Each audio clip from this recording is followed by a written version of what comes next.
വിചാരിച്ചൂടെ? അല്ല, ഞാൻ ഉണ്ടായിരുന്നില്ല. എനിക്ക് ഇവിടെ കോഴിക്കോട് നല്ല മഴയാ. അപ്പോൾ ഇടയ്ക്ക് വന്നപ്പോഴത്തേക്കിന് മഴ വന്നു. ചിലപ്പോൾ ഇനിയിപ്പോൾ CM മടവൂരോ പഠിച്ചോനോ ചെയ്ത്താനോ ആര് വേയിപ്പിച്ചതാണെങ്കിലും ശരി, ഞാൻ പുറത്തുനിന്ന് ഇറങ്ങി നോക്കി. കാരണം ഇങ്ങനെ ലോകം അവസാനിക്കുന്നതിന്റെ അടയാളമായിട്ടേ ഇസ്ലാം മതത്തെ വിമർശിക്കാൻ ഒരുപാട് ആൾക്കാർ വരുമെന്നും അപ്പോൾ അള്ളാഹു ശുക്ലമഴ പെയ്യിപ്പിക്കുമെന്നും ഒക്കെ പിന്നെ ഉസ്താദ് പറഞ്ഞേ. അപ്പൊ ഞാനൊന്ന് പുറത്തിറങ്ങി നോക്കിയപ്പോഴത്തേക്കിനും ഇല്ല, വെള്ളം തന്നെയാ വീഴുന്നത്. പിന്നെ ഞാൻ തിരിച്ചു കയറി വന്നു. അപ്പോൾ പിന്നെ കറണ്ട് ഇതുവരെ വന്നിട്ടില്ല, ഇൻവെർട്ടറാണ്. ഞാൻ വിചാരിച്ചു ഇനിയിപ്പോൾ പടച്ചോനെ എങ്ങാനും നമുക്ക് പണി തന്നതാണോ ചർച്ചയ്ക്ക്, പടച്ചോനെ വല്ലാതെ വലിച്ച് കീറണ്ടാന്ന്, അതുകൊണ്ടാണെന്ന് വിചാരിച്ചു.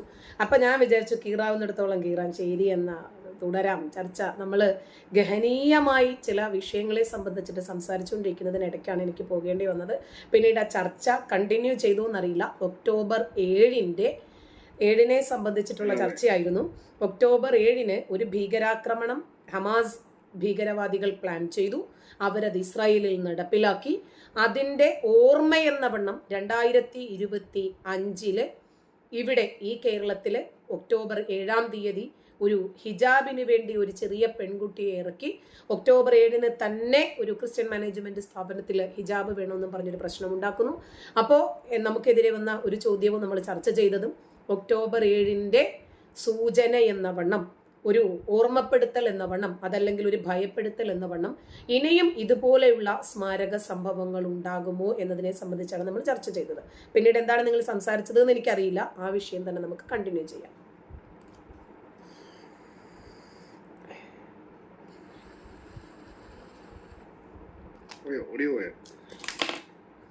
ഇല്ലോണ്ട് ഞാൻ നിർത്തിയതാ, അത് തന്നെ നമുക്ക് ചർച്ച ചെയ്യാന്ന് പറഞ്ഞതാ.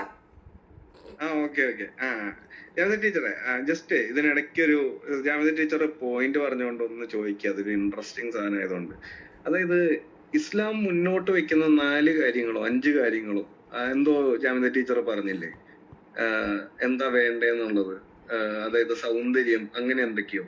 അതൊന്ന് പറയൂ, കാരണം അത് എന്തോ ഒരു കാര്യമുള്ള പോലെ തോന്നിയോ, ഒന്ന് പറഞ്ഞു. അതായത് ഒരു വിശ്വാസി മറ്റൊരു വിശ്വാസിയെ വിവാഹത്തിനാണെങ്കിലും പാർട്ട്ണറായിട്ട് തിരഞ്ഞെടുക്കുമല്ലോ. അപ്പോൾ പ്രവാചകൻ പഠിപ്പിച്ച 4 മാനദണ്ഡങ്ങളിൽ ഡോക്ടറോ എഞ്ചിനീയറോ കളക്ടറോ അതല്ലെങ്കിൽ സമൂഹത്തോടുള്ള പ്രതിബദ്ധതയോ ഒന്നുമല്ല. അതിലൊന്ന് പണമാണ്. അപ്പോൾ 2 സൗന്ദര്യമാണ്. പിന്നെ 3 നല്ല ഉന്നത കുലജാതയായിരിക്കണം എന്നുള്ളതാണ്. 4 മതത്തിന് പ്രാധാന്യം നൽകിയത്. ഇത് 4 മുഹമ്മദ് നബിക്ക് ഇല്ലായിരുന്നു. അതുകൊണ്ട് നമ്മുടെ ബിൽ ഗേറ്റ്സ് പറഞ്ഞതുപോലെ നിങ്ങൾ സമ്പന്നനായി ജനിക്കുന്നത് നിങ്ങളുടെ കുഴപ്പമല്ല, പക്ഷേ ദരിദ്രനായി ജനിക്കുന്നത് നിങ്ങളുടെ കുഴപ്പമല്ല, പക്ഷെ ദരിദ്രനായി തന്നെയാണ് നിങ്ങൾ മരിക്കുന്നതെങ്കിൽ അത് നിങ്ങളുടെ കുഴപ്പമാണെന്ന് പറഞ്ഞതുപോലെ തന്തയില്ലാതെ ജനിച്ചു എന്നത് ആ മനുഷ്യന്റെ തെറ്റല്ല, തറവാടിയായില്ല എന്നത് ആ മനുഷ്യന്റെ തെറ്റല്ല. സൗന്ദര്യം അതുപോട്ടെ.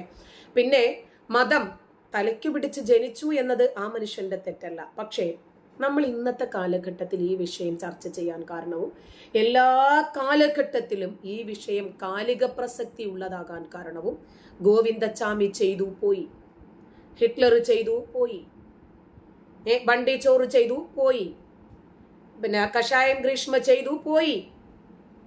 ഇവരെല്ലാവരും ചെയ്തത് കൊണ്ട് അങ്ങോട്ട് പോയി. പക്ഷേ 6-ാം നൂറ്റാണ്ടിലെ ഗോത്ര നേതാവ് ചെയ്തതു മാത്രം പോകുന്നില്ല. ലോകാവസാനം വരെയുള്ള ജനത ഇത് ഫോളോ ചെയ്യണം എന്ന് പറഞ്ഞത് തന്നെ ഫോളോ ചെയ്യുന്നു.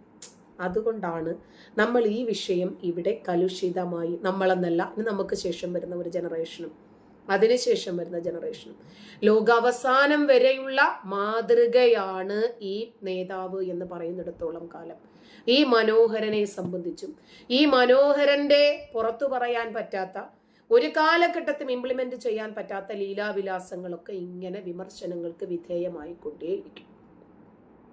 ഓക്കെ, ഇടയ്ക്ക് സൗണ്ട് പോയായിരുന്നു കേട്ടോ ടീച്ചറെ, കുറച്ചു നേരം കട്ടായിരുന്നു.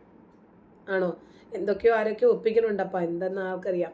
അപ്പോൾ ഞാൻ പറഞ്ഞു വരുന്നത് ഇത്രയേ ഉള്ളൂ. ലോക അവസാനം വരെയുള്ള ജനങ്ങൾക്ക് ഉസ്വത്തുൻ ഹസന മാതൃകയാണ് എന്ന് പറഞ്ഞതുകൊണ്ട് ഈ കാലഘട്ടത്തിൽ എന്നല്ല എല്ലാ കാലഘട്ടത്തിലും മാനവിക മൂല്യങ്ങൾ ഉൾക്കൊള്ളുന്ന ജനത ഇത് ചർച്ച ചെയ്തുകൊണ്ടേയിരിക്കും, വിമർശിച്ചുകൊണ്ടേയിരിക്കും, ചോദ്യങ്ങൾ ചോദിച്ചുകൊണ്ടേയിരിക്കും. എതിർ ശബ്ദങ്ങളെ അടിച്ചമർത്താൻ നിങ്ങൾ ശ്രമിച്ചത് കൊണ്ടായില്ല, മറിച്ച് ഈ വിഷയങ്ങൾ ചർച്ച ചെയ്യുക തന്നെ ചെയ്യും. ബാക്കിപ്പോ നമ്മുടെ ആദ്യം വന്ന ആള് എന്താ പറഞ്ഞത്, ഒരു പിന്നെ മുസ്ലിങ്ങളുടെ കൂടി നികുതി കൊടുക്കുന്നത് കൊണ്ട് എന്തുകൊണ്ട് എയ്ഡഡ് സ്കൂളുകളിൽ ഹിജാബ് ധരിക്കാൻ പാടില്ല എന്നതാണ്. നാളെ ഈ ബിൽഡിംഗ് ഒക്കെ ഉണ്ടാക്കിയത് മുസ്ലിങ്ങളുടെ കൂടെ നികുതി പണം കൊണ്ടല്ലേ? എന്താ ഞങ്ങൾക്ക് നിസ്കരിക്കാൻ സ്ഥലം തന്നാലെന്ന് ചോദിക്കില്ലേ? എന്താ ഇവിടെ ഞങ്ങൾ ഏറ്റവും കൂടുതൽ മുസ്ലിം കുട്ടികളല്ലേ ഉള്ളത്, ഒരു മുസ്ലിം പ്രിൻസിപ്പൾ മതിയെന്നേ. അത് കഴിഞ്ഞിട്ട് അധ്യാപകരുടെ കണ്ടില്ലേ തലയും മുലയും ഒക്കെ കാണുന്നു, അവരുടെ അടയാളങ്ങൾ കാണുന്നു, അവർക്ക് എന്താ പർദ്ദ ഇട്ടാലെന്ന് പറയില്ലേ?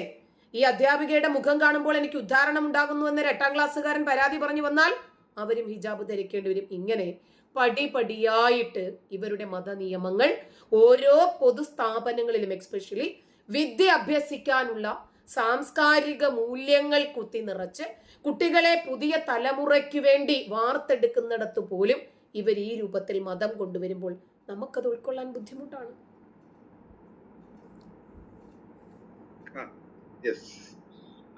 അപ്പോഴാണ് അത് കംപ്ലീറ്റ്. ടീച്ചറെ, നമ്മൾ നേരത്തെ ഇസ്രായേലിന്റെ കാര്യം ഒക്ടോബർ 7 സംസാരിച്ചുകൊണ്ടിരിക്കുകയായിരുന്നല്ലോ. അപ്പോ ഈ അടുത്തായിട്ട് കഴിഞ്ഞ ജൂൺ 6 തീയതി, അതായത് നമ്മുടെ ശിവാജി മഹാരാജിനെ രാജാവായിട്ട് സ്ഥാനം കൊടുത്ത ദിവസം ജൂൺ 6, ആ ദിവസം ഇസ്രായേലിന്റെ ഇവിടുത്തെ ചാൻസലർ ഒരു സ്റ്റേറ്റ്മെന്റ് വ്യക്തമായിട്ട് ഇന്ത്യക്കാർക്ക് വേണ്ടി പറഞ്ഞിരുന്നു ഇസ്രായേലിന്റെ ഭാഗത്തുനിന്ന്. അതിലൊന്ന്, ഞങ്ങൾ ശിവാജിയുടെ ഒരു പ്രതിമ, പ്രോപ്പർ സ്റ്റാച്യു സ്ഥാപിക്കാൻ പോവുകയാണ് ഇസ്രായേലിലെ ഒരു നഗരത്തിൽ. ഒരു വ്യക്തമായിട്ട് അവിടെ ഒരു വ്യക്തമായ ഒരു സ്റ്റാച്യു സ്ഥാപിക്കാൻ പോവുകയാണ് എന്ന് വ്യക്തമായിട്ട് അവർ പറഞ്ഞു. ഇതിന് കുറച്ച് കാരണങ്ങൾ പറയുന്നുണ്ട് ഇവര്, വളരെ ശിവാജി മഹാരാജിനെയും അവരെയും കണക്ട് ചെയ്തുകൊണ്ട്. അതിൽ ഒന്നാമത്തെ കാരണം പറയുന്നത്, ശിവാജി മഹാരാജ് നല്ല ഭരണത്തിന്റെയും ധൈര്യത്തിന്റെയും മതപരമായ സഹിഷ്ണുതയുടെയും നേവൽ പവറിന്റെ, അതായത് കപ്പൽ പടയുടെ ശക്തിയുടെയും പ്രതീകമായിട്ടുള്ള ഒരു ഭരണാധികാരിയായിരുന്നു. ഇതിനാൽ ഞങ്ങൾ ശിവാജി മഹാരാജിനെ ഓണർ ചെയ്യുന്നു. രണ്ടാമത്, ഭാരതീയരായ നിങ്ങൾക്കും ഞങ്ങൾക്കും ഒരേപോലത്തെ ഒരു ചരിത്രമുണ്ട്. ഞങ്ങളും ആക്രമിക്കപ്പെട്ടവരാണ്, നിങ്ങളും ആക്രമിക്കപ്പെട്ടവരാണ്. നമ്മൾ രണ്ടുപേരും സ്വന്തം മണ്ണിനു വേണ്ടി പോരാടുകയും ത്യാഗങ്ങൾ സഹിക്കുകയും ചെയ്തവരാണ്. ഇതിന്റെ പ്രതീകമായിട്ട് ഛത്രപതി ശിവരാജ് മഹാരാജിന്റെ പ്രതിമ ഞങ്ങൾ ഇവിടെ ഒരു സിറ്റിയിൽ സ്ഥാപിക്കാൻ പോവുകയാണ്. മൂന്നാമതായിട്ട് പറയുന്നത്, എങ്ങനെ രാഷ്ട്രത്തിന് വേണ്ടി ഇനി ഭാവി തലമുറ ഇസ്രായേലിലുള്ളവർ പൊരുതണം എന്നുള്ളതിന്റെ ലക്ഷണം ഭാരതത്തിൽ നിന്നും ഈ ശിവാജിയിൽ നിന്നും പഠിക്കാൻ വേണ്ടിയാണ് ഞങ്ങൾ ഇത് സ്ഥാപിക്കുന്നത്. ഈ ഒരു സിറ്റുവേഷൻ, ഈ രണ്ട് രാഷ്ട്രങ്ങൾ അല്ലെങ്കിൽ ഒരു സമൂഹങ്ങൾ തമ്മിലുള്ള കാലാകാലമായിട്ടുള്ള ബന്ധവും ഈ എടുക്കുന്ന ഒരു നടപടിയാണ് എങ്ങനെയാണ് ടീച്ചർ കാണുന്നത്?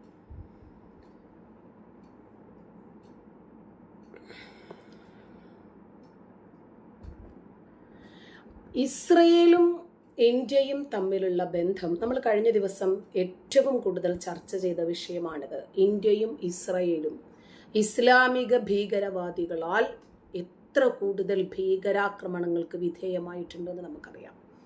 അതുകൊണ്ട് ഇന്ത്യയുടെ എല്ലാ തരത്തിലുള്ള ചര്യകളെയും ആഘോഷങ്ങളെയും ഭരണഘടനാപരമായിട്ടുള്ള രീതികളെയും എല്ലാ കാലത്തും ഇസ്രായേൽ സ്വാഗതം ചെയ്തിട്ടേ ഉള്ളൂ. മുമ്പ് ചൈന ഇന്ത്യയെ ആക്രമിക്കാൻ വന്ന സമയത്ത് ഇന്ത്യയെ രക്ഷപ്പെടുത്താൻ ആയുധങ്ങൾക്ക് വേണ്ടിയും സഹായത്തിന് വേണ്ടിയും നെഹ്റുവും ടീമും ഒക്കെ ഒരുപാട് രാജ്യങ്ങളോട് സഹായം തേടിയപ്പോൾ ആരും സഹായിക്കാനില്ലാത്ത സന്ദർഭത്തിൽ ഞങ്ങൾ ഉണ്ടാകും എന്ന് പറഞ്ഞ് മുന്നോട്ട് വന്ന ഒരു രാജ്യം കൂടിയാണ് ഇസ്രായേൽ.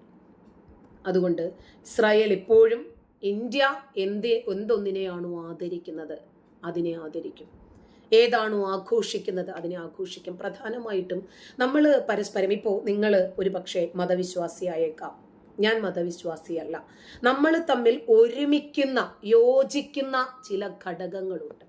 ഒന്നുകിൽ രാജ്യസ്നേഹമായിരിക്കും, അല്ലെങ്കിൽ രാജ്യവിരുദ്ധരെ പ്രതിരോധിക്കുന്നതായിരിക്കും, അതല്ലെങ്കിൽ സാമൂഹ്യപരമായിട്ടുള്ള ധാർമ്മികത മുറുകെ പിടിക്കുന്നതായിരിക്കും. അതും ഒന്നുമല്ലെങ്കിൽ നമ്മുടെ മനസാക്ഷിയെ വഞ്ചിക്കാതെ മുഖത്തു നോക്കി കാര്യങ്ങൾ തുറന്നു പറയാൻ നമ്മൾ ഒരുമിക്കുന്നു എന്നതായിരിക്കും. ഇതൊന്നുമല്ലെങ്കിൽ മതഭീകരതയെ ഒരുപാട് ആളുകൾ ഭയന്ന് വിറങ്ങലിച്ച് പിന്തുണയ്ക്കുമ്പോൾ നമ്മൾ അതിനെ ജീവൻ പണയപ്പെടുത്തി അത് തുറന്നു പറയാൻ സന്നദ്ധമാകുന്നതായിരിക്കും. ഏതൊക്കെയോ ചില പോയിന്റുകൾ ഉണ്ട് നമുക്ക് യോജിക്കാൻ പറ്റുന്നത്. അതിൽ ഇന്ത്യയും ഇസ്രായേലും യോജിക്കുന്ന പ്രധാനപ്പെട്ട ഘടകമാണ് ഭീകരവാദത്തിനെതിരെ, തീവ്രവാദത്തിനെതിരെ ഒരുമിച്ച് നിൽക്കും. ഇപ്പോൾ ഇസ്രായേൽ എംബസി ശിവാജി മഹാരാജിനെ ആദരിക്കാനും അദ്ദേഹത്തിന്റെ രാജ്യാഭിഷേക ദിനത്തെ കുറിച്ചിട്ട് പ്രത്യേകം പരാമർശിക്കാനും ഒരുപാട് കാരണങ്ങൾ അവർ തന്നെ പറയുന്നുണ്ട്. ഒരു ചെറിയ സൈന്യവുമായിട്ട് ഒരു വമ്പിച്ച സൈനിക ശക്തികളെ നേരിടാനുള്ള ശിവാജിയുടെ തന്ത്രപരമായ മികവ്. കാരണം എന്താ, ഇസ്രായേൽ എന്ന് പറഞ്ഞാല് ആ രാജ്യത്തിന്റെ സുരക്ഷയാണ് അവർക്ക് പ്രധാനം. അപ്പോൾ ആ രൂപത്തില് സൈനികമായി മേൽക്കോയ്മ നേടിക്കൊണ്ടിരിക്കുന്ന ഇസ്രായേൽ എപ്പോഴും നോക്കുന്നത് അവർക്കതിൽ നിന്നും എന്ത് കിട്ടും എന്നുള്ളതാണ്. മൊസാദിനെ പോലെ ആ രാജ്യത്തെ എതിർക്കുന്ന ശത്രുക്കൾ ലോകത്തിന്റെ ഏതു കോണിലുണ്ടെങ്കിലും ശരി, തക്ഷകനെ പോലെ അവരെ വരിഞ്ഞു മുറുക്കുന്ന രൂപത്തിൽ, അവരെ കൊലവിളിച്ചിട്ട് ലക്ഷ്യം കണ്ട് തിരിച്ചു വരുന്ന രൂപത്തിൽ മുന്നോട്ട് ഗമിക്കുന്ന ഇസ്രായേൽ രാജ്യത്തിന് അവരുടെ സൈനികവൽക്കരണമായിരുന്നാലും അതല്ലെങ്കിൽ പ്രതിരോധ ശേഷിയായിരുന്നാലും അതല്ലെങ്കിൽ ശത്രുക്കളെ പ്രതിരോധിക്കാനും അവരെ കീഴ്പ്പെടുത്താനും ഇല്ലായ്മ ചെയ്യാനുമുള്ള കഴിവുകളാണെങ്കിലും ശരി, ഇദ്ദേഹത്തിൽ നിന്നും അവർക്ക് ഒരുപാട് അപ്ഡേഷൻസ് കിട്ടുന്നുണ്ട്. അതാണ് പറഞ്ഞത്, സൈനിക ശക്തികളെ നേരിടാനുള്ള സംഘടിതമായി അണികളെ ഒതുക്കി നിർത്താനുള്ള മികവ്, എതിരാളിയെ തന്ത്രപരമായി നേരിടാനുള്ള ഒരു നൈപുണ്യം, ശത്രുക്കളെ നേരിടുന്നതിൽ അദ്ദേഹത്തിന്റെ ധീരത. നമുക്കറിയാം, എല്ലാ അറബ് രാജ്യങ്ങളും ഇസ്രായേൽ എന്ന രാജ്യം പിച്ച വെച്ച് തുടങ്ങുന്ന സമയത്ത് ഒരുമിച്ച് നിന്ന് പൊരുതിയതാ, ഇല്ലാതാക്കാൻ ശ്രമിച്ചതാ.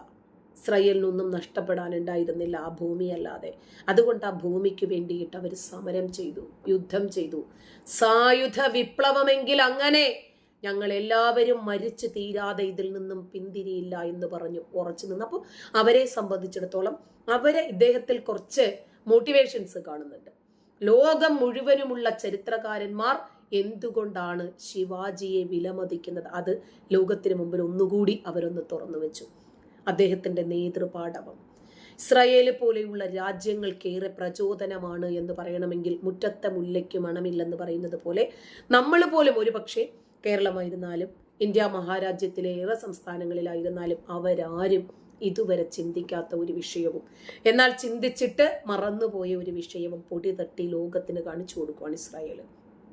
രണ്ടാമതായിട്ട് അദ്ദേഹം എടുത്തു പറഞ്ഞ ഒരു പോയിന്റ് ദേശീയതയിലൂന്നിയ സ്വാതന്ത്ര്യ ബോധമാണ്. അതല്ലേ ഇസ്രായേൽ എന്ന രാജ്യത്തെ ഇസ്രായേലാക്കി മാറ്റുന്നത്. അപ്പൊ ശിവാജിയും ഞങ്ങളെപ്പോലെ തന്നെ അതേ ആശയത്തിൽ ഊന്നുന്നതാണ് എന്നവർ മനസ്സിലാക്കുന്നു. സ്വന്തം ജനതയുടെ സ്വയം ഭരണത്തിനും സ്വാതന്ത്ര്യത്തിനും വേണ്ടി ശിവാജി മഹാരാജ് നടത്തിയ പോരാട്ടങ്ങളെ ഒരു രാജ്യത്തെ കെട്ടിപ്പടുക്കുന്നതിനും അതുപോലെ അതിനെ സംരക്ഷിക്കുന്നതിനും വേണ്ട അത്യന്താപേക്ഷിതമായിട്ടുള്ള ഒരു ഗുണമായിട്ട് ഇസ്രായേൽ കണക്കാക്കാൻ എന്താ കാരണം? ഇസ്രായേലും സമാന ചിന്താഗതിയാണ്, സമാന സാഹചര്യമാണ്, സമാനമായ ശത്രുക്കളാണ്, സമാനമായിട്ടുള്ള നിലനിൽപ്പിന് വേണ്ടിയുള്ള സമരമാണ് നടത്തുന്നത്. അപ്പൊ അതും ഇസ്രായേൽ കണക്കാക്കുന്നത് നമുക്കതിൽ ഫോളോ ചെയ്യാൻ എന്തൊക്കെയോ ഉണ്ട് എന്നാണ്. അതുപോലെ ഇന്ത്യയും ഇസ്രായേലും തമ്മിലുള്ള നയതന്ത്ര സാംസ്കാരിക ബന്ധം എന്ന് പറഞ്ഞാൽ ഇന്നും ഇന്നലെയും തുടങ്ങിയതല്ല. അതിന് ഒരുപാട് ഗാഠമായിട്ടുള്ള ചില ബന്ധങ്ങളുണ്ട്.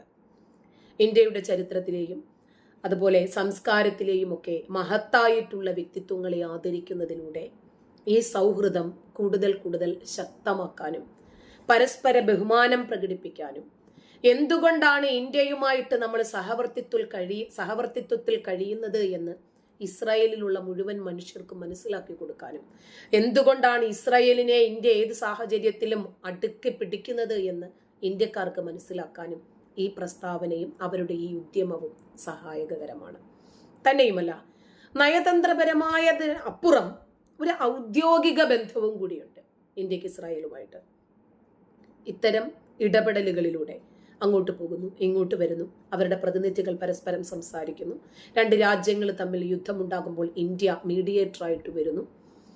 അപ്പോൾ എന്തുകൊണ്ടാണ് ഇന്ത്യയെ അവരും ഇവരും ഒന്നുപോലെ അംഗീകരിക്കുന്നത്? ഇന്ത്യ ഈ സാഹചര്യത്തിൽ എങ്ങനെയാണ് അയൽ രാജ്യങ്ങളുമായിട്ട് ഇടപെട്ട് മുന്നോട്ട് പോകുന്നത്? ഇന്ത്യ ഭീകരവാദികളോടുള്ള സമീപനത്തിൽ ഏത് രൂപത്തിലുള്ള സാന്നിധ്യമാണ് അറിയിക്കുന്നത്? ഇതൊക്കെ കൊണ്ടാണ് അവരെ മീഡിയേഷന് തന്നെ കൊണ്ടുവരുന്നത്. കാരണം അവർ പക്ഷപാതിത്വം പിടിക്കുന്നവരല്ല, നേർക്ക് നേരെ യാഥാർത്ഥ്യം തുറന്നു പറയും. നിങ്ങൾ എന്തിനാകെയുള്ളൊരു ജീവിതം അടിച്ചു കളയുന്നത്? പരസ്പരം രണ്ട് രാജ്യങ്ങൾക്ക് നഷ്ടങ്ങളല്ലേ സംഭവിക്കൂ. യോജിക്കാവുന്ന മേഖലകളിൽ യോജിക്കുകയും വിയോജിക്കാവുന്ന മേഖലകൾ പറഞ്ഞ് വിയോജിപ്പ് നീക്കി യോജിച്ച് മുന്നോട്ട് പോകുകയും ചെയ്താൽ രണ്ട് രാജ്യത്തിനും സമാധാനം ഉണ്ടാകും എന്ന വലിയ സന്ദേശം നരേന്ദ്രമോദി വെക്കുവാണ്.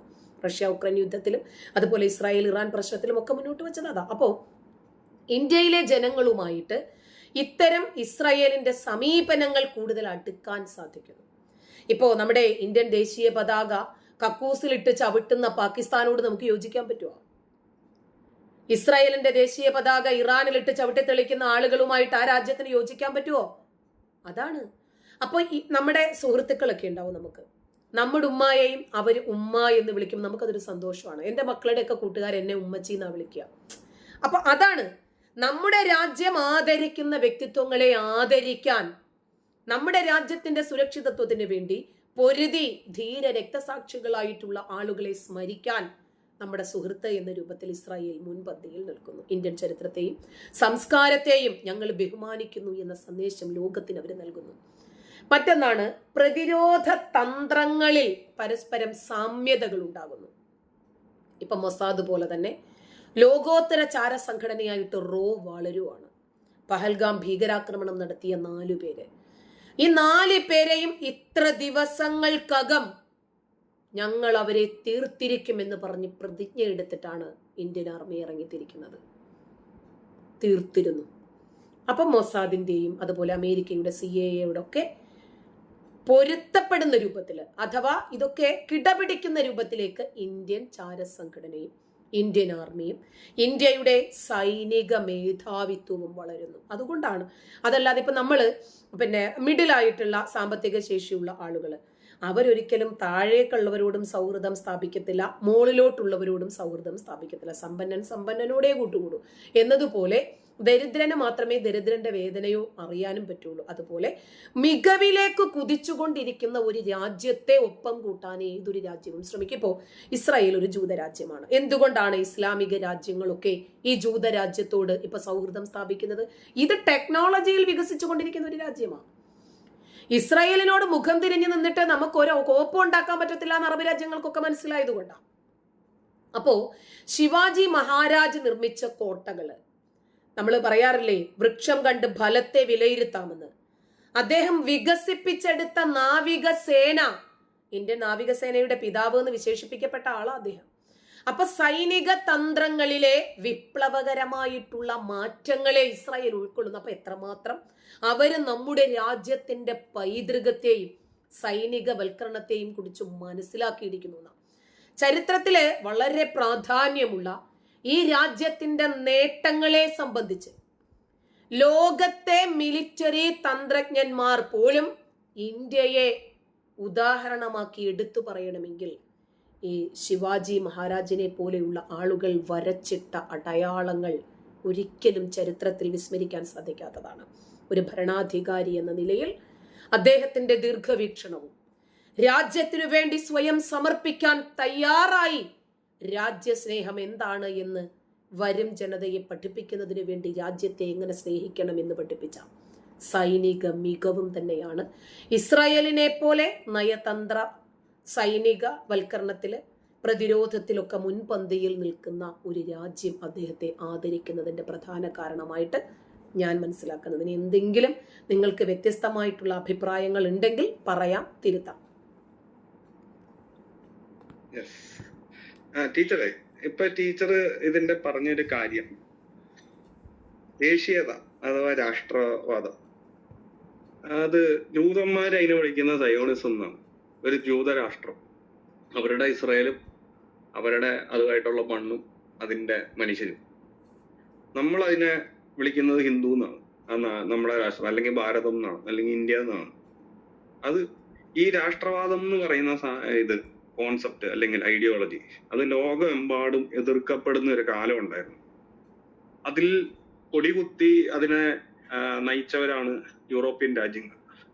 നമ്മളെന്നൊരു രാജ്യമോ അതിന്റെ അതിരുകളോ അതിനൊന്നും ഒരു കാര്യവുമില്ല, ഇതൊന്നും അർത്ഥമുള്ളതല്ല എന്നൊക്കെ പറഞ്ഞു അങ്ങനെ നീങ്ങിയ അവര് പിന്നീട് ഈ പറയുന്ന മുസ്ലിം രാജ്യങ്ങളിൽ നിന്നുമുള്ള അഭയാർത്ഥികളെ അവിടെ വലിച്ചു കയറ്റുകയും കൂട്ടം കൂട്ടമായി വന്ന പല മനുഷ്യരെയും വിസയോ ആപ്ലിക്കേഷനോ ഒന്നുമില്ലാതെ അവിടെ കയറ്റുകയും ഇതെല്ലാം കഴിഞ്ഞ് അവരവിടെ അതിഭീകരമായ ആക്രമണങ്ങളും അരാജകത്വവും ഭീകരതയും അഴിച്ചുവിടുകയും ആ മനുഷ്യർക്ക് അവരുടെ ദൈനംദിന സ്ഥിരമായി ചെയ്തുകൊണ്ടിരുന്ന കാര്യങ്ങൾ പോലും കൃത്യതയോടുകൂടെ ചെയ്യാൻ കഴിയാത്ത ഒരു അവസ്ഥയും ആ നാടുകളിൽ ഉണ്ടായി വന്നു.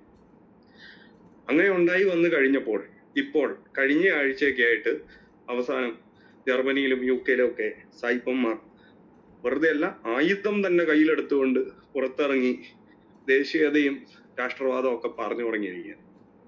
അപ്പം ഇസ്രയേലിനും ഭാരതത്തിനും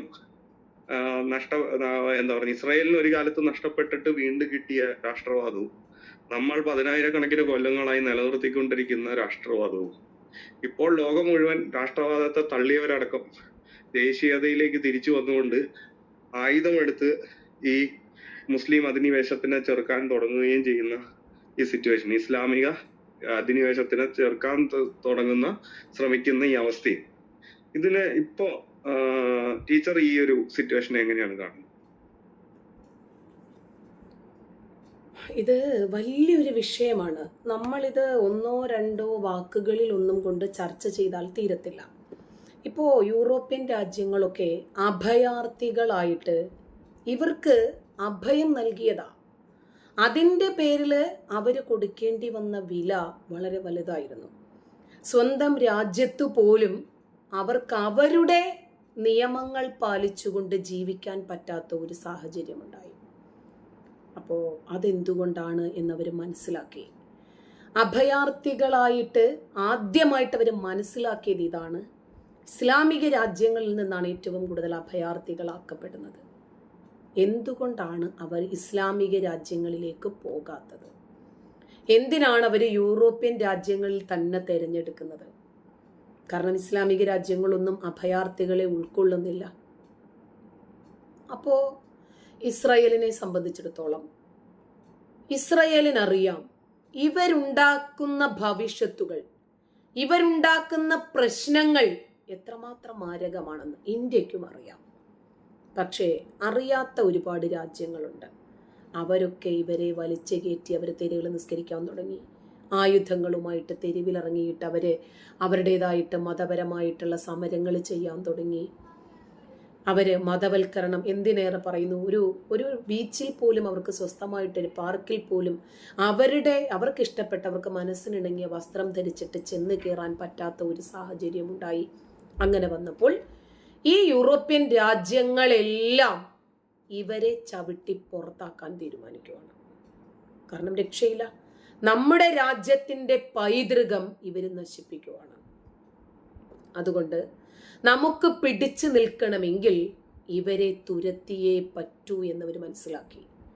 അപ്പൊ നമ്മുടെ രാജ്യത്തിന്റെ നിലനിൽപ്പ് പ്രശ്നത്തിലാകും എന്ന് മനസ്സിലായി കഴിഞ്ഞാൽ അരയും തലയും മുറുക്കി ഇറങ്ങി പുറപ്പെടുക എന്നതല്ലാതെ മറ്റു വഴിയില്ല.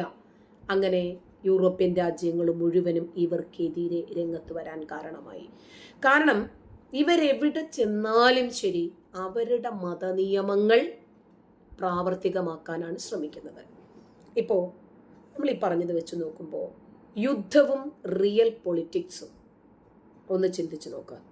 ഇപ്പം ഇറാനിൽ വലിയ രൂപത്തിൽ സൈറൺ മുഴങ്ങുന്നു, പലസ്തീനിൽ വലിയ രൂപത്തിൽ സൈറൺ മുഴങ്ങുന്നു. നമ്മൾ എവിടെയും കാണുന്നത് പൊട്ടിത്തെറിക്കുന്ന, ചിതറിത്തെറിക്കുന്ന, തീപ്പൊരി വിതറുന്ന വാർത്തകൾ മാത്രമാണ്. ഇത്ര പേര് മരിച്ചു, അവിടെ ഇന്നത് സംഭവിച്ചു.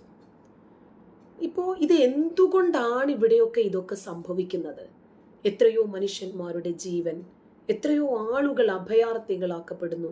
നമ്മുടെ സൈനികര് തന്നെ എത്രയോ പേരുടെ വിലപ്പെട്ട ജീവനുകൾ പൊഴിഞ്ഞു പോകുന്നു. ഇതൊക്കെ എന്തുകൊണ്ടാണ് എന്നവർ പഠിക്കുവാണ്. ഇതെല്ലാം ഇസ്ലാമിക ഭീകരതയുടെ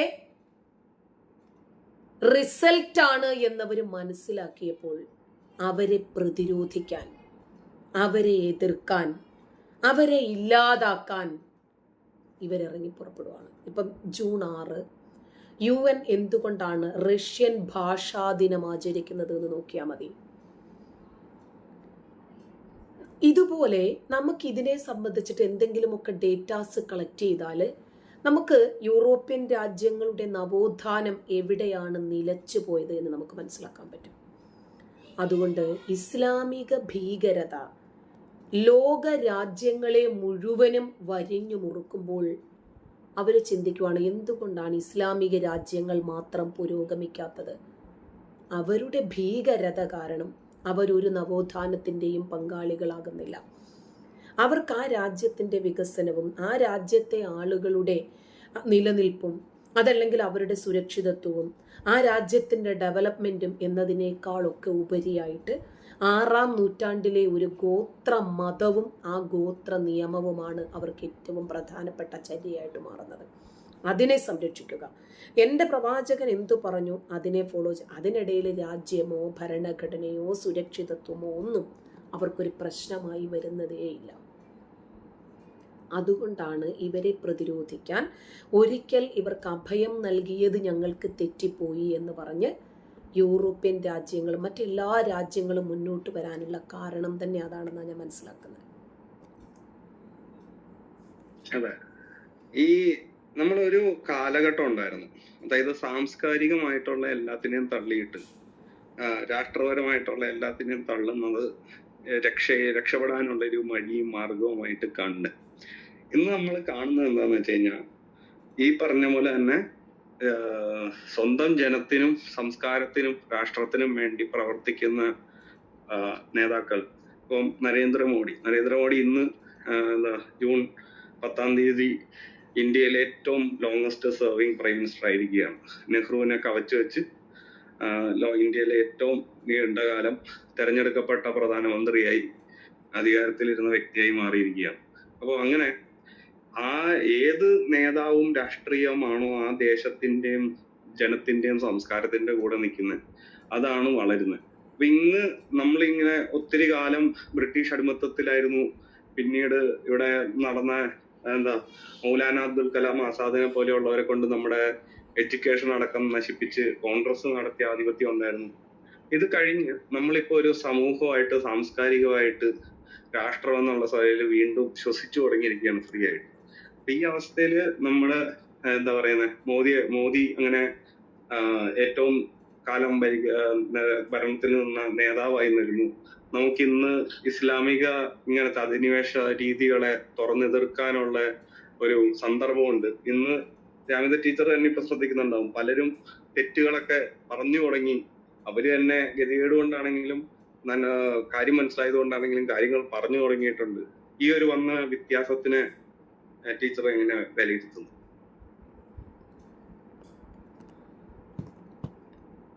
ഇപ്പോൾ നരേന്ദ്രമോദി രാജ്യം ഭരിക്കുന്നത് കൊണ്ടാണ് ഒരു പക്ഷേ നമുക്ക് നെഹ്റു നമ്മുടെ രാജ്യത്തോട് ചെയ്ത ക്രൂരതകൾ, പീഡനങ്ങൾ, മുസ്ലിങ്ങൾക്ക് വേണ്ടി മാത്രം നിയമങ്ങൾ ഉണ്ടാക്കുകയും ഹിന്ദുക്കൾക്കെതിരായിട്ട് ഒരുപാട് നിയമ പരിഷ്കരണങ്ങൾ ഉണ്ടാക്കുകയും ഒക്കെ ചെയ്തത് നമ്മൾ ഇന്ന് തുറന്നു പറയാൻ ഒരു പക്ഷേ സന്നദ്ധമാകുന്നത് പോലും ഈ ഒരു കാലഘട്ടമായതുകൊണ്ടാണ്. എന്തുകൊണ്ട് ഇതിനു മുമ്പ് സോഷ്യൽ മീഡിയ ഇന്നും ഇന്നലെയും അല്ലല്ലോ ഡെവലപ്പായത്? എന്തുകൊണ്ട് ഇതിനു മുമ്പ് ആരും അതിന് തയ്യാറായില്ല എന്നതൊരു ചോദ്യമാണ്. അപ്പോൾ ഇന്ന് നെഹ്റു ആണെങ്കിലും ഗാന്ധിജി ആണെങ്കിലും ജിന്നയാണെങ്കിലും ഏതൊക്കെ രൂപത്തിലാണ് ഈ രാജ്യത്തിനെതിരെ ഇവർ പ്രവർത്തിച്ചിട്ടുള്ളത്? എപ്പോഴും ഇവർ നോക്കിയിട്ടുള്ളത് എതിരെ ആര് നിൽക്കുന്നു അവരെ സുഖിപ്പിക്കണം എന്ന ഒരു തത്വം മാത്രമാണ്, പ്രത്യേകിച്ചും മുസ്ലിങ്ങളെ. അപ്പോൾ ഇന്ന് ഒരുപാട് ആളുകൾക്കതറിയാം. ഇപ്പോൾ 1921 മലബാർ കലാപമാണെങ്കിലും ഈ ഗുജറാത്ത് നമ്മൾ ഇന്ന് സംസാരിച്ച ഈ ഗോദ്ര കലാപമാണെങ്കിലും തുടങ്ങിയ നിരവധി വിഷയങ്ങളെ സംബന്ധിച്ചിട്ട് ഇന്ന് ഒരുപാട് ആളുകൾക്കറിയാം. അവരത് തുറന്ന് സമ്മതിക്കുകയും പറയുകയും ചെയ്യുന്നുണ്ട്. പക്ഷേ ഇതിനു മുമ്പൊന്നും ഇങ്ങനെ ആരും അതിന് തയ്യാറായിരുന്നില്ല. അപ്പോൾ ഇന്ന് ജനാധിപത്യം എന്താണ്? എന്തുകൊണ്ട് നമ്മളിത് തുറന്നു പറയാൻ പാടില്ല? എന്തുകൊണ്ട് ഇത് തുറന്നു പറയണം? ഇന്ന് അധിക ജനങ്ങൾക്കും ഇത് നല്ല ബോധമുണ്ട്. നമ്മുടെ രാജ്യത്തിന് നമ്മൾ ചരിത്ര പുസ്തകങ്ങളിൽ, ഹിസ്റ്ററി ക്ലാസ്സുകളിൽ നമ്മുടെ അധ്യാപകർ ഘോരം പറഞ്ഞു തന്നതായിരുന്നില്ല യഥാർത്ഥ ചരിത്രം ഈ രാജ്യത്തിൻ്റെ. ഇന്ന് ആ ചരിത്രം അറിയാൻ, നമുക്കന്നൊന്നും ഇതറിയാൻ വലിയ സാഹചര്യങ്ങൾ ഉണ്ടായിരുന്നില്ല. ഇന്നത്തെ പോലെ ഇൻ്റർനെറ്റോ അങ്ങനെയുള്ള സൗകര്യങ്ങളോ ഒന്നും ഇല്ലാത്തത് കൊണ്ട് തന്നെ നമുക്കതൊന്നും മനസ്സിലാക്കാൻ കഴിഞ്ഞില്ല. പക്ഷെ ഇന്നതല്ല. ഇന്ന് നമ്മുടെ രാജ്യത്തിൻ്റെ യഥാർത്ഥ ചരിത്രം എന്താണ് എന്ന് മനസ്സിലാക്കാനുള്ള ഒരുപാട് സാഹചര്യങ്ങൾ നമ്മുടെ രാജ്യത്തുണ്ട്. മുമ്പ് എന്തുകൊണ്ടാണ് നമ്മുടെ രാജ്യം ഇത്രയ്ക്കും അധപ്പതിച്ചു പോയത്? എന്തുകൊണ്ടാണ് ഒരു മതവിഭാഗത്തിന് മാത്രം ഇത്രയധികം മേൽക്കോയ്മ ലഭിക്കുന്നത്? മതത്തിൻ്റെ പേരിൽ ഭിന്നിച്ചു പോയ ഒരു രാജ്യത്തിന് വീണ്ടും ഈ മതത്തിൻ്റെ ആനുകൂല്യങ്ങൾ നൽകുന്നത് എന്തുകൊണ്ടാണ്? ഇവർ മാത്രം എതിരെ വന്നാൽ എന്തുകൊണ്ടാണ് പ്രതികരണങ്ങൾ ഇല്ലാതെ പോകുന്നത്? ഇന്ന് ആളുകൾക്കത് അറിയുകയും ചെയ്യാം, അവർക്ക് പറയാൻ ഭയവുമില്ല. പക്ഷേ ഇനി വരുന്ന ഒരു തലമുറ ഇതിനേക്കാളേറെ ഉച്ചത്തിൽ, ശക്തമായ രൂപത്തിൽ നമ്മുടെ രാജ്യത്തിൻ്റെ യഥാർത്ഥ ചരിത്രം മറയില്ലാതെ വിളിച്ചു പറയും. അവർ പറയും, വളച്ചൊടിക്കപ്പെട്ട ചരിത്രങ്ങളല്ല ഞങ്ങൾക്ക് വേണ്ടത്, നേർക്കുനേരെയുള്ള ചരിത്രങ്ങളാണെന്ന് പറയും. ഞങ്ങൾക്ക് ടിപ്പുവിനെക്കുറിച്ചും വാരിയംകുന്നനെക്കുറിച്ചുമല്ല പഠിക്കേണ്ടത്. നമ്മുടെ രാജ്യത്ത് എത്ര ശതമാനമാണ് ഈ ഭീകരാക്രമണങ്ങൾ നടന്നിട്ടുള്ളത്? നമ്മുടെ രാജ്യം ഭീകരാക്രമണങ്ങളെ എതിർക്കാൻ, നമ്മുടെ രാജ്യത്തിൻ്റെ സുരക്ഷിതത്വത്തിന് വേണ്ടി, വരും തലമുറയുടെ നല്ല ഭാവിക്കു വേണ്ടി എന്താണ് മുമ്പുള്ള ഭരണാധികാരികൾ ചെയ്തു വച്ചത്? അതിൽ നിന്നും വ്യത്യസ്തമായിട്ട് നരേന്ദ്രമോദി എന്ന് പറയുന്ന ഭരണാധികാരി എന്ത് ചെയ്തു? ഇതാണ് വരുന്ന തലമുറ ചിന്തിക്കുന്നത്. ഇവര് 100 വർഷം കൊണ്ട് ചെയ്തത്, അതല്ലെങ്കിൽ 70 വർഷം കൊണ്ട് ചെയ്തത്, 7 വർഷം കൊണ്ട് നരേന്ദ്രമോദി ചെയ്തു എന്ന് ഇനി വരുന്ന തലമുറ ഉൾക്കൊള്ളും. അപ്പോൾ അവർ മനസ്സിലാക്കും, നമ്മളൊരു വീട് വെക്കുമ്പോൾ എന്തിനാണ് ചുറ്റുമതിൽ കെട്ടി ഗേറ്റിട്ട് ലോക്ക് ചെയ്ത് അകത്തിരിക്കുന്നത്? ആരുടെ ആക്രമണങ്ങളെ ഭയന്നാണ് എന്നവർ മനസ്സിലാക്കും. എന്തുകൊണ്ടാണ് നമ്മൾ ഈ രാജ്യത്ത് നിർഭയത്വത്തോടുകൂടി ഓടി നടക്കുന്നത്, നമുക്ക് സംസാരിക്കാൻ പറ്റുന്നത്, അഭിപ്രായങ്ങൾ തുറന്നു പറയാൻ കഴിയുന്നത്, തമ്മിത്തല്ലുണ്ടാക്കാൻ പറ്റുന്നത്, അഹംഭാവവും അഹങ്കാരവുമായിട്ട് സ്വതന്ത്രമായിട്ട് ഈ രാജ്യത്ത് നമുക്ക് ജീവിക്കാൻ സാധിക്കുന്നത് എന്തുകൊണ്ടാണ്? ലക്ഷക്കണക്കിന് നമ്മുടെ രാജ്യത്തിൻ്റെ ആളുകൾ, പൗരന്മാർ ജീവനും ഭാവിയും ജീവിതവും ഈ രാജ്യത്തിനു വേണ്ടി സമർപ്പിച്ച് ഈ രാജ്യത്തെ അതിർത്തിയിൽ ജീവനും മരണവും പ്രതീക്ഷിച്ച് കാത്തു നിൽക്കുന്നത് കൊണ്ടാണ്. സായുധരായി അവർ നിൽക്കുവാണ്. ഒരു പക്ഷേ അവർ നാളെ ജീവിച്ചിരിക്കുമെന്ന് യാതൊരു ഉറപ്പുമില്ല. എൻ്റെ വാപ്പച്ചി പട്ടാളക്കാരനായതുകൊണ്ട് എനിക്കറിയാം, വീട്ടിൽ നിന്ന് യാത്ര പറഞ്ഞ് മക്കളുടെ മുഖത്ത് നോക്കി പടിയിറങ്ങുമ്പോൾ അവർക്ക് ദുഃഖമല്ല, മറിച്ച് രാജ്യത്തിനു വേണ്ടിയാണ് എൻ്റെ മക്കളെ ഞാൻ ഏൽപ്പിക്കുന്നത്, ഞാൻ രാജ്യത്തിനു വേണ്ടി എന്നെ സമർപ്പിക്കുമ്പോൾ ഈ രാജ്യത്തെ പൗരന്മാരെൻ്റെ കുടുംബം നോക്കേണ്ടതുണ്ട് എന്ന ഭാരിച്ച ഉത്തരവാദിത്വം സമൂഹത്തെ ഏൽപ്പിച്ചിട്ടാണ് പോകുന്നത്. അപ്പോൾ അതിനിടയ്ക്ക് അവരുടെ കുടുംബാംഗങ്ങളിൽ ആർക്കും എന്തും സംഭവിക്കാം. സന്തോഷമുണ്ടാകാം, സങ്കടമുണ്ടാകാം. അതിനേക്കാളൊക്കെ ഉപരിയായി വൈകാരികതകൾക്കല്ല ഞാൻ സ്ഥാനം കൊടുക്കേണ്ടത്, എൻ്റെ രാജ്യത്തിനെ സംബന്ധിക്കുന്ന സുരക്ഷിതത്വത്തിനാണ് എന്ന് മനസ്സിലാക്കി എത്ര പട്ടാളക്കാരാണ് ഇതിനോടകം തന്നെ ജീവൻ പൊലിഞ്ഞു പോയത്? എത്ര പേരാണ് രക്തസാക്ഷിത്വം വരിച്ചത് ഈ രാജ്യത്തിനു വേണ്ടി? അതാണ് നമ്മുടെ കുഞ്ഞുങ്ങൾ പഠിക്കേണ്ടത്. ഈ ചരിത്ര പുസ്തകങ്ങളിലെ ടിപ്പുവിനെയും പട്ടിയെയും കുറിച്ചുമൊന്നും അല്ല ഞങ്ങൾക്ക് പഠിക്കേണ്ടത് എന്ന് പറയത്തക്ക രൂപത്തിൽ വരും തലമുറ സന്നദ്ധമായി വരുമ്പോൾ മാത്രമേ ഇന്നത്തെ വളർച്ചയെക്കുറിച്ചും മുൻകാലഘട്ടങ്ങളിൽ ഉണ്ടായിരുന്ന തളർച്ചയെക്കുറിച്ചും നമ്മുടെ യുവതലമുറ ചിന്തിക്കൂ, മനസ്സിലാവും.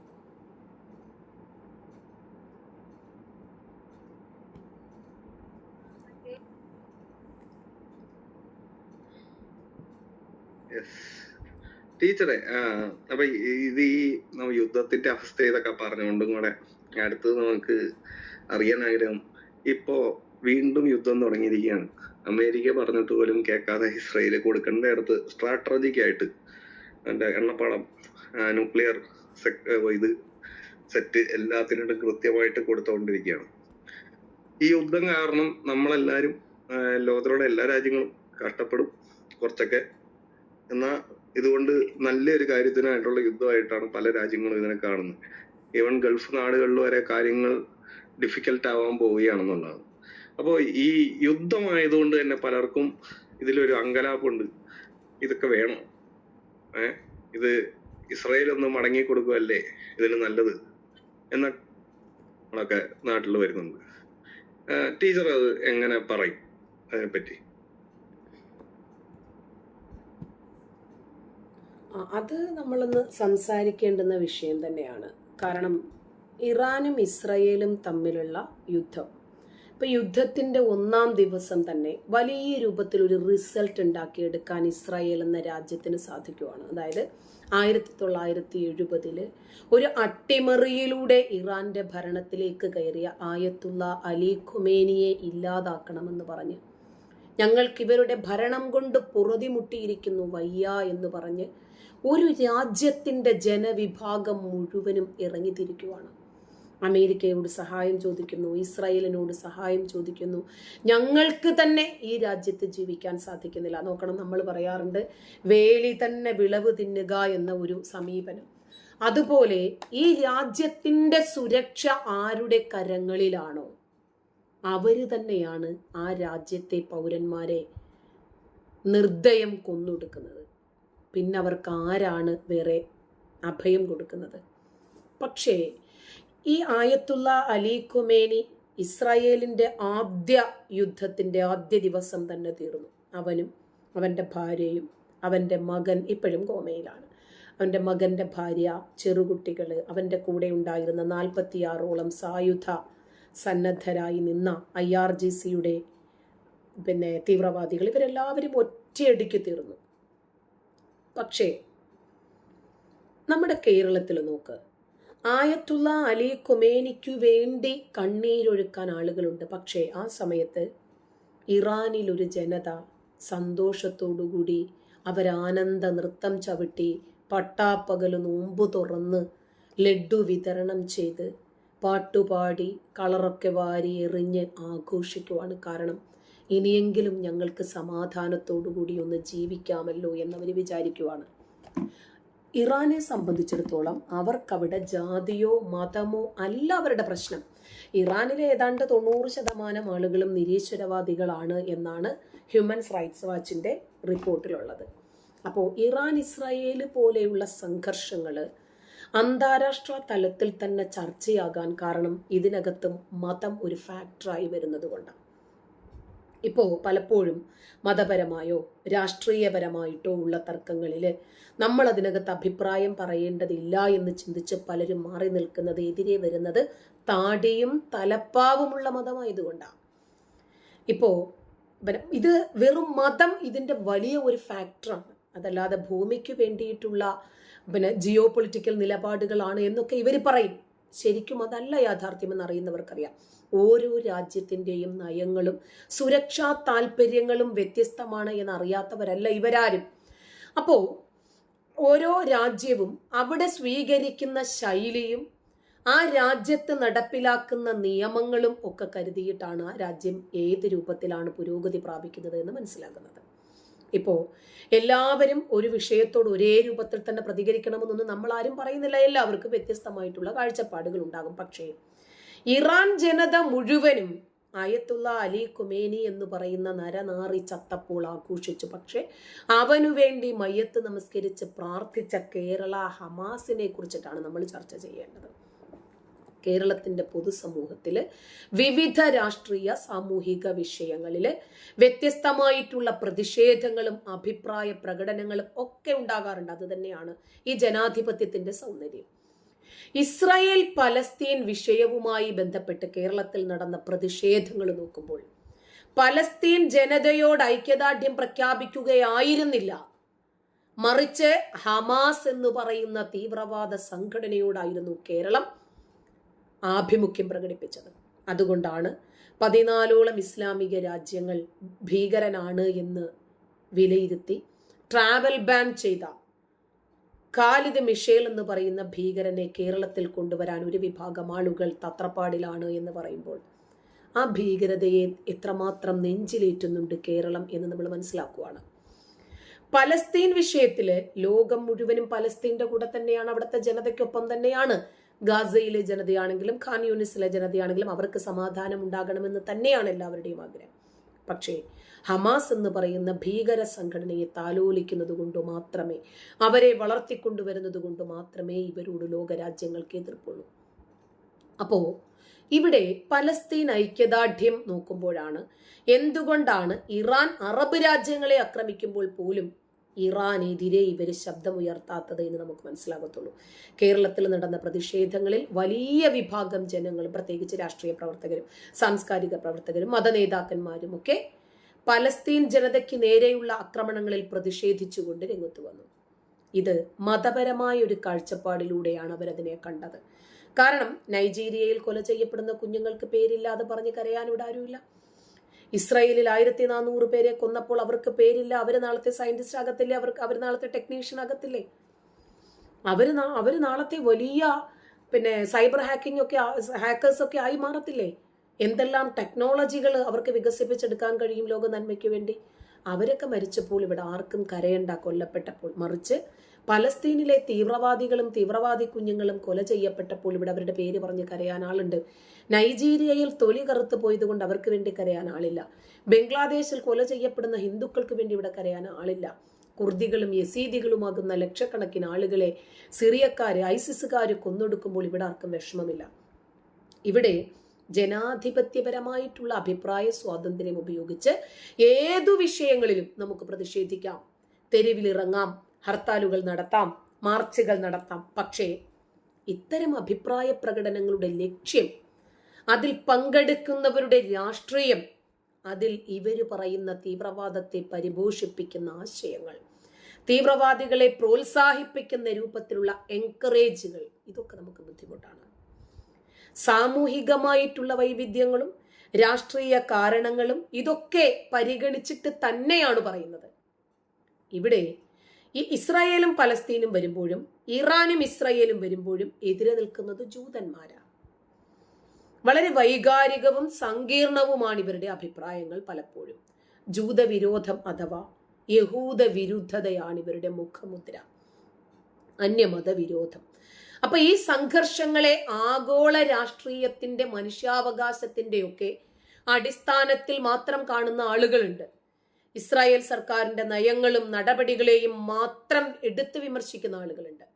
ഈ വിമർശനം അതിര് കടന്ന് ഇസ്രായേൽ എന്ന രാജ്യത്തെയും മറികടന്ന് ജൂതന്മാർ എന്ന ഒരൊറ്റ രൂപത്തിൽ നിൽക്കുന്നത് കൊണ്ടാണ് ആ വിദ്വേഷത്തെ ഗൗരവമായിട്ട് നമ്മൾ കാണുന്നത്.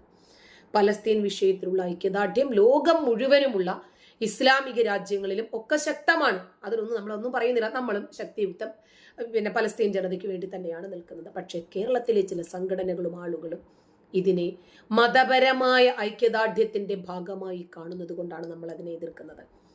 ഹമാസിനെ പിന്തുണയ്ക്കുന്ന ആളുകൾ ഇസ്രായേലിന്റെ സുരക്ഷാപരമായിട്ടുള്ള ആവശ്യങ്ങളും അവര് നിലനിൽപ്പിനു വേണ്ടി നേരിടുന്ന ഭീഷണികളെയും പരിഗണിക്കുന്നില്ല.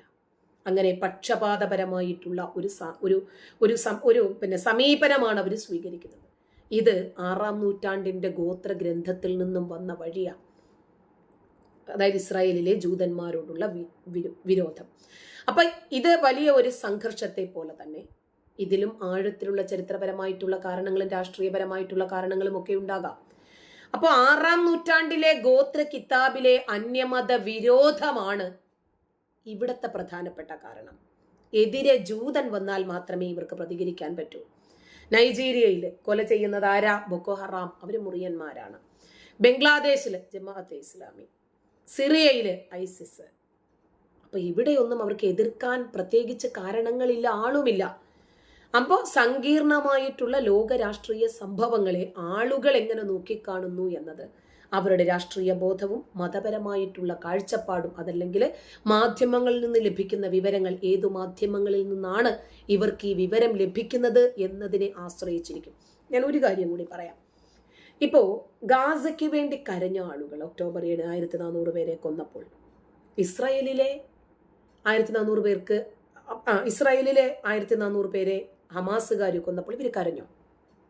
ഗാസയ്ക്ക് വേണ്ടി കരഞ്ഞ ആളുകൾ 1400 പേരെ ഒറ്റയടിക്ക് ഇസ്രായേൽ കൊന്നിട്ടുമില്ലല്ലോ. അപ്പോൾ അന്താരാഷ്ട്ര സംഘർഷങ്ങളെ മതത്തിന്റെ കണ്ണുകളിലൂടെ നോക്കിക്കാണുന്ന ഇരട്ടത്താപ്പാണ് നമ്മളിവിടെ പറയുന്നത്. നിഷ്പക്ഷത എന്നത് കാപഠ്യമാണ്. കാരണം അവർക്കും വേദനിക്കരുത് ഇവർക്കും വേദനിക്കരുതേ അല്ലെന്നേ, നമ്മളൊരൊറ്റ പക്ഷത്ത് നിൽക്കണം, നേരിന്റെ പക്ഷത്ത്. നിഷ്പക്ഷത കാപഠ്യമാണ്. അവിടെയും ഇല്ല ഇവിടെയും ഇല്ല എന്ന മിതമായ ഒരു സമീപനം, ഒരു മൈൽഡായിട്ടുള്ള ഒരു രീതി സ്വീകരിക്കുന്നത് ശരിയല്ല. ഇതാണ് എൻ്റെ പക്ഷം. രാഷ്ട്രീയവും മതപരവുമായിട്ടുള്ള നമ്മളുടെ ഉള്ളിൽ കിടക്കുന്ന സാധനങ്ങൾക്കനുസരിച്ചിട്ട് മാത്രം പ്രതികരിക്കുന്ന ഒരു പ്രവണതയെയാണ് നമ്മൾ എതിർക്കുന്നത്. ഒരു വലിയ കൂട്ടക്കൊലയെ മനുഷ്യത്വരഹിതമായി കാണുന്നതിൽ മതം കൊണ്ടുവരുമ്പോൾ അതാണ് വിമർശിക്കേണ്ടി വരുന്നത്. 2023 ഒക്ടോബർ 7 നടന്ന ആക്രമണത്തിൽ കൊല ചെയ്യപ്പെട്ട നിരപരാധികളുടെ ജീവന് വേണ്ടി എന്തുകൊണ്ട് ഒരു മെഴുകുതിരി ഇവിടെ തെളിഞ്ഞില്ല? എന്തുകൊണ്ട് അവിടെ നീതിബോധത്തോടു കൂടിയുള്ള ഒരു പ്രതിഷേധം ഉയർന്നില്ല?